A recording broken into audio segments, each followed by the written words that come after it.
പ്രിയപ്പെട്ടവരെ, നമസ്കാരം. നമ്മളിന്ന് ശ്രീനാരായണ യൂണിവേഴ്സിറ്റിയുടെ MA മലയാളത്തിൻ്റെ ക്വസ്റ്റ്യൻ പേപ്പർ ആൻസർ ചെയ്യുകയാണ്.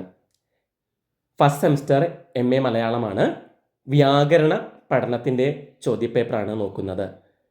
നവംബർ 2023 നടന്ന പരീക്ഷയുടെ ആണ്. സെക്ഷൻ എയിൽ ഏതെങ്കിലും 5 ചോദ്യത്തിനാണ് ഉത്തരം എഴുതേണ്ടത്.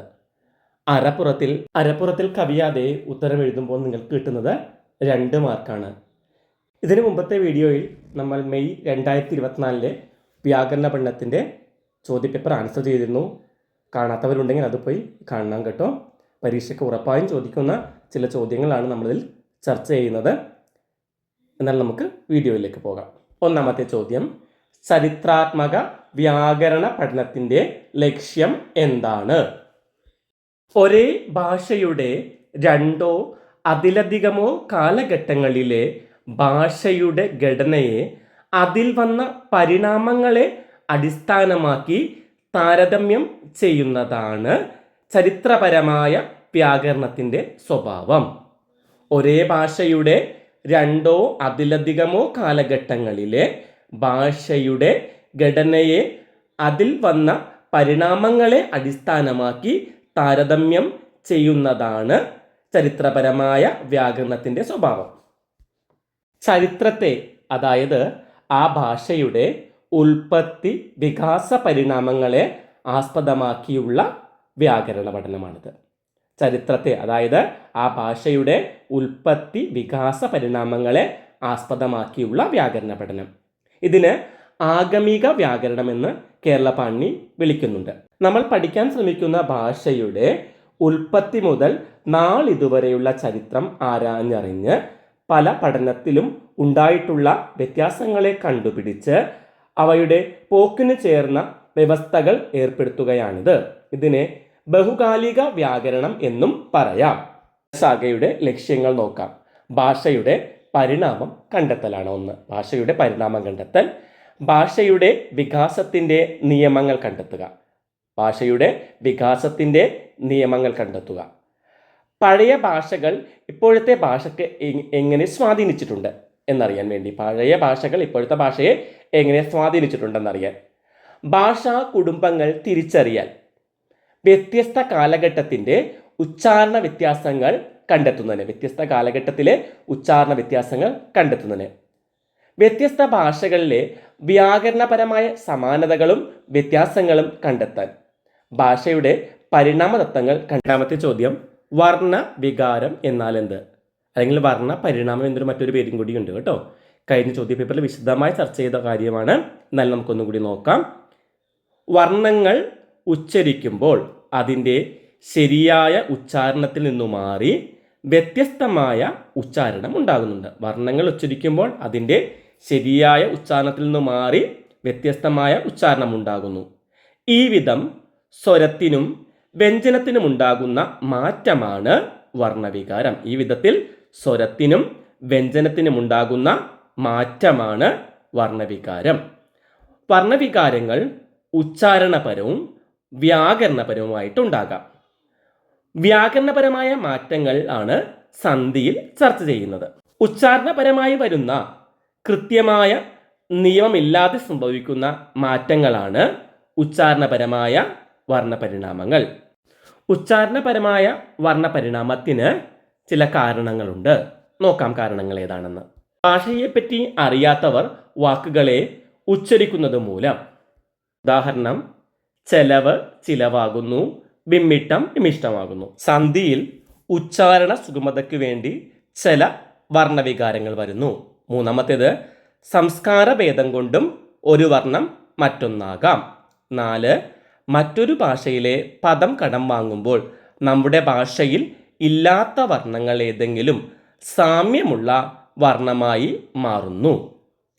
5, ഔദസീന ന്യായമാണ്. ശബ്ദങ്ങളെ ലഘുപ്പെടുത്തി ഉച്ചരിക്കാൻ വേണ്ടിയുള്ള വർണ്ണവികാരമാണിത്. 6, വംശപാരമ്പര്യം വഴി വരുന്ന വർണ്ണവികാരങ്ങളാണ്. മൂന്നാമത്തെ ചോദ്യം, കേരള പാണിനിയുടെ സന്ധി വർഗീകരണത്തിന് അടിസ്ഥാനമെന്ത്? സന്ധി എന്നാൽ ചേർച്ച എന്നാണ് അർത്ഥം. പ്രകൃതിയും പ്രത്യയവും തമ്മിലോ പദം തമ്മിലോ കൂടിച്ചേരുമ്പോൾ ഉച്ചാരണ സൗകര്യത്തിന് വേണ്ടി വർണ്ണങ്ങൾക്ക് വരുന്ന മാറ്റമാണ് സന്ധി. പ്രകൃതിയും പ്രത്യയവും തമ്മിലോ പദവും തമ്മിലോ കൂടിച്ചേരുമ്പോൾ ഉച്ചാരണ സൗകര്യത്തിന് വേണ്ടി വർണ്ണങ്ങൾക്ക് വരുന്ന മാറ്റമാണ് സന്ധി. സന്ധിയിൽ ചേരുന്ന വർണ്ണങ്ങളുടെ സ്ഥാനം, സ്വഭാവം, സന്ധിയിൽ വരുന്ന മാറ്റം എന്നിവക്കനുസരിച്ച് പലതരത്തിൽ വർഗീകരിക്കാം.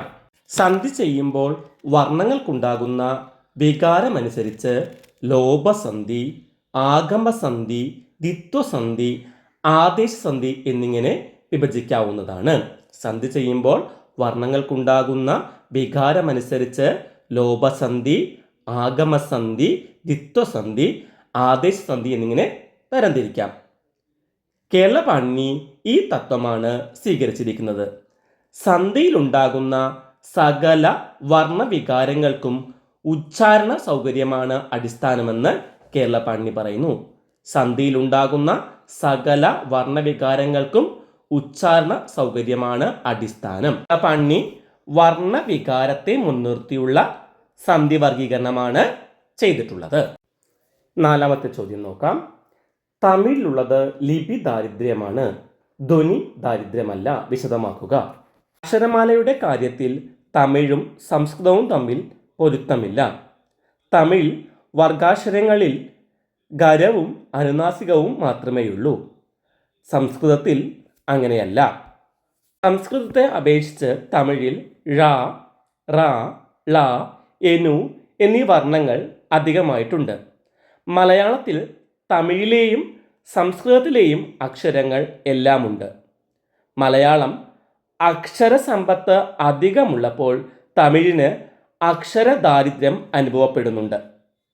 എന്നാൽ തമിഴർക്ക് അക്ഷരദാരിദ്ര്യം എഴുതുമ്പോഴേ ഉള്ളൂ, ഉച്ചരിക്കുമ്പോൾ ഇല്ല. മറ്റൊരു തരത്തിൽ പറഞ്ഞാൽ ലിപി ദാരിദ്ര്യമാണ് തമിഴിനുള്ളത്, ധ്വനി ദാരിദ്ര്യമല്ല. ഖരങ്ങൾക്കും അനുനാസികങ്ങൾക്കും ഒപ്പം തമിഴിൽ മൃദുക്കളും വ്യവഹാര ഭാഷയിൽ പ്രയോഗിക്കുന്നുണ്ട്. ഉദാഹരണമായി ഭാഷ എന്നെഴുതും, ഭാഷ എന്ന് ഉച്ചരിക്കും. പദമധ്യത്തിലെ ഖരത്തിന് അവർ മൃദുവിൻ്റെ ധ്വനി നൽകി ഉച്ചരിക്കുന്നു. ഉദാഹരണമായിട്ട് പചി, പശി, ചാമി, ശാമി എന്നൊക്കെ. ഹകാരം തമിഴില്ലാത്തതുകൊണ്ട് മഹാപ്രാണീകരണവുമില്ല. എന്നാലും ധ്വനികൾക്ക് കുറവില്ല, വ്യവഹാരത്തിൽ ധ്വനിഭേദമുണ്ട്. എഴുത്തിൽ അഥവാ ലിപിയിലാണ് കുറവ്. ഇന്ന് മനസ്സിലാകുന്നത് സംസ്കൃതത്തിലെ മിക്ക ധ്വനികളും തമിഴർ ഉപയോഗിക്കുന്നുണ്ട്, പക്ഷേ എഴുത്തിൽ അത് സ്വീകരിക്കുന്നില്ല. അതുകൊണ്ട് തന്നെയാണ് ധ്വനി ദാരിദ്ര്യമല്ല, തമിഴിൽ ലിപി ദാരിദ്ര്യമാണെന്ന് കേരളപാണിനി അഭിപ്രായപ്പെട്ടത്. ആദ്യത്തെ ചോദ്യം, അനുപ്രയോഗം എന്നാൽ എന്ത്? പിന്നാലെ പ്രയോഗിക്കുന്നത് എന്നാണ് അനുപ്രയോഗം എന്ന പദത്തിനർത്ഥം. ഒരു ധാതുവിൻ്റെ രൂപത്തെയോ അർത്ഥത്തെയോ പരിഷ്കരിക്കാൻ അതിൻ്റെ പുറകിൽ പ്രയോഗിക്കുന്ന ധാതുവാണ് അനുപ്രയോഗം. ഒരു ധാതുവിൻ്റെ രൂപത്തെയോ അർത്ഥത്തെയോ പരിഷ്കരിക്കാൻ അതിൻ്റെ പുറകിൽ പ്രയോഗിക്കുന്ന ധാതുവാണ് അനുപ്രയോഗം. അനുപ്രയോഗ ധാതുവിനെ സഹായക ക്രിയ എന്നാണ് ഗുണ്ടക്ട് വിളിക്കുന്നത്. അനുപ്രയോഗം 3 തരത്തിലുണ്ട്: ഭേദകാനുപ്രയോഗം, കാലാനുപ്രയോഗം, പൂരണാനുപ്രയോഗം. ഗുണ്ടക്ട് സഹായക ക്രിയ എന്നും ശേഷഗിരി പ്രഭു ക്രിയോപപദം എന്നുമാണ് ഇതിന് പേരിട്ടിരിക്കുന്നത്. ഭേദക അനുപ്രയോഗം ധാതുവിൻ്റെ സ്വന്തമായ അർത്ഥത്തിൽ ചില വിശേഷ അർത്ഥങ്ങളെ ചേർക്കുന്നതാണ് ഭേദകാനുപ്രയോഗം. അവൻ ശത്രുക്കളെ തോൽപ്പിച്ചു കളഞ്ഞു, അറിയിച്ചു കൊള്ളുന്നു, ചെയ്തു കളഞ്ഞു എന്നൊക്കെ ഉദാഹരണം. കാലാനുപ്രയോഗം കാലങ്ങളുടെ താരതമ്യം സാധിക്കുന്നത് കാലാനുപ്രയോഗം, അതായത് കാലഭേദം കുറിക്കുകയാണ് കാലാനുപ്രയോഗത്തിൻ്റെ ധർമ്മം. അവൻ പോയിരുന്നു, അവൻ പോയിട്ടുണ്ടായിരുന്നു, അവൻ പോകുമായിരുന്നു ഒക്കെ ഉദാഹരണം. 3ാമത്തേത് പൂരണാനുപ്രയോഗം. ഗിലധാതുക്കളെ പൂരിപ്പിക്കുന്നതാണ് പൂരണാനുപ്രയോഗം. ഇത് എണ്ണത്തിൽ വളരെ കുറവാണ്. ഉണ്ട്, ഉണ്ടായി, ഉണ്ടാകും എന്നൊക്കെ ഉദാഹരണം. 6ാമത്തെ ചോദ്യം, നാമത്തോട് ചേരുന്ന പ്രത്യയങ്ങൾ ഏതെല്ലാം? ഒരു വസ്തുവിൻ്റെ പേരിനെ സൂചിപ്പിക്കുന്ന വ്യാകരണ സംജ്ഞയാണ് നാമം. നാമം അതിൻ്റെ വ്യാവഹാരിക ധർമ്മം നിറവേറ്റുമ്പോൾ അതിന് പലതരത്തിൽ രൂപമാറ്റം സംഭവിക്കും. മൂലപ്രകൃതിയിൽ പല മാതിരിയുള്ള പ്രത്യയങ്ങൾ ചേർത്ത് പരിഷ്കരിച്ചാണ് ഇത് നിർവഹിക്കുന്നത്. നാമശബ്ദങ്ങളുടെ അർത്ഥമനുസരിച്ച് ആൺ, പെൺ, നപുംസകങ്ങൾ എന്നും എണ്ണമനുസരിച്ച് അതിൻ്റെ വചന വ്യവസ്ഥയും രൂപപ്പെട്ടു വരുന്നു. നാമത്തിനോട് ചേരുന്ന പ്രത്യയങ്ങളാണ് ലിംഗ, വചന, വിഭക്തി പ്രത്യയങ്ങൾ. അപ്പോൾ ഏതെല്ലാം പ്രത്യയങ്ങൾ ചേരും? ലിംഗപ്രത്യയങ്ങൾ ചേരും, വചന പ്രത്യയങ്ങൾ ചേരും, വിഭക്തി പ്രത്യയങ്ങൾ ചേരും. ഒരു വസ്തു ആണാണോ പെണ്ണാണോ നപുംസകമാണോ എന്ന് കാണിക്കാൻ വേണ്ടി ചേർക്കുന്നതാണ് ലിംഗപ്രത്യയങ്ങൾ. ഒരു വസ്തു ആണാണോ പെണ്ണാണോ അല്ലെങ്കിൽ നപുംസകമാണോ എന്ന് കാണിക്കാൻ വേണ്ടി ചേർക്കുന്നവയാണ് ലിംഗപ്രത്യയങ്ങൾ. ഒരു നാമം ഒറ്റയാണോ ഒന്നിൽ കൂടുതലുണ്ടോ എന്ന് കാണിക്കാൻ ചേർക്കുന്നതാണ് വചനപ്രത്യയങ്ങൾ. ഒരു നാമത്തിന് ക്രിയയോടോ മറ്റു നാമത്തോടോ ഉള്ള ബന്ധം കാണിക്കാൻ വേണ്ടി നാമത്തിൽ ചേർക്കുന്നവയാണ് വിഭക്തി പ്രത്യയങ്ങൾ. ഏഴാമത്തെ ചോദ്യം, ദ്വികർമ്മം എന്ന സംജ്ഞ സൂചിപ്പിക്കുന്നത് എന്താണ്? ചില ക്രിയകൾക്ക് രണ്ട് കർമ്മം വരാറുണ്ട്. അത്തരത്തിലുള്ള ക്രിയകളാണ് ദ്വികർമ്മക ക്രിയകൾ, അല്ലെങ്കിൽ ഇതിന് വിശിഷ്ട ക്രിയ എന്നൊരു പേരും കൂടിയുണ്ട്. ഉദാഹരണമായി, ഭാര്യയെ കുറ്റം പറഞ്ഞു എന്ന വാക്യത്തിൽ പറഞ്ഞു എന്ന ക്രിയയുടെ കർമ്മമായി ഭാര്യ, കുറ്റം എന്നിങ്ങനെ രണ്ടെണ്ണം വരുന്നു. രണ്ട് കർമ്മം ചിലയിടത്ത് വിശിഷ്ടക്രിയ മൂലമായി എന്നാണ് കേരള പാണിനിയുടെ കാരിക. പറക എന്ന ക്രിയാപദത്തിന് കർമ്മമായി കുറ്റം വരുന്നു. പിന്നീട് കുറ്റം പറക എന്നിങ്ങനെ കർമ്മത്താൽ വിശേഷിപ്പിക്കപ്പെട്ട ക്രിയക്ക് ആരെ എന്ന ചോദ്യം മൂലം ഭാര്യയെ എന്ന് രണ്ടാമതൊരു കർമ്മം കൂടി വരുന്നു. അത്തരം സവിശേഷ പ്രയോഗങ്ങളാണ് ദ്വികർമ്മകം എന്ന സംജ്ഞ കൊണ്ട് സൂചിപ്പിക്കുന്നത്. അപ്പോൾ ദ്വികർമ്മകം എന്നാൽ രണ്ട് കർമ്മമുള്ള സവിശേഷ പ്രയോഗമാണ് ദ്വികർമ്മകം. ഗുണ്ടട്ട് ദ്വികർമ്മകങ്ങളെ വികർമ്മകങ്ങൾ എന്നാണ് വിശേഷിപ്പിക്കുന്നത്. ജോർജ് മാത്തൻ ഇതിനെ വിശിഷ്ടക്രിയ എന്നാണ് വിളിച്ചിരിക്കുന്നത്. എട്ടാമത്തെ ചോദ്യം, നികീർണ കർത്തൃകം എന്നാൽ എന്ത്? ചില ക്രിയകൾ താനേ നടക്കുന്നതായി തോന്നാറുണ്ട്.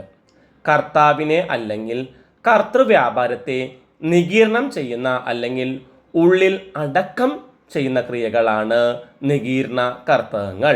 അപ്പോൾ കർത്താവിനെ അല്ലെങ്കിൽ കർത്തൃവ്യാപാരത്തെ നികീർണം ചെയ്യുന്ന അല്ലെങ്കിൽ ഉള്ളിലടക്കുന്ന ക്രിയകളാണ് നികീർണ കർത്തൃകങ്ങൾ. ഇങ്ങനെ കർത്താവിനെ മറച്ചു വച്ചിരിക്കുന്ന ക്രിയകളുടെ കർത്തൃസ്ഥാനത്ത് ഉദ്ദേശിക വിഭക്തിയാണ് പ്രയോഗിക്കുന്നത്. കർത്താവ് വ്യാപാരാശ്രിതമാണെന്ന് AR രാജരാജവർമ്മ സൂചിപ്പിക്കുന്നുണ്ട്. ഉദാഹരണമായി, കുട്ടികൾക്ക് വിശക്കുന്നു, എനിക്ക് വേദനിക്കുന്നു. ഈ വാക്യങ്ങളിൽ കർത്താവിൻ്റെ പ്രയത്നം യാതൊന്നും കൂടാതെ തന്നെ ക്രിയ നടക്കുന്നുണ്ട്.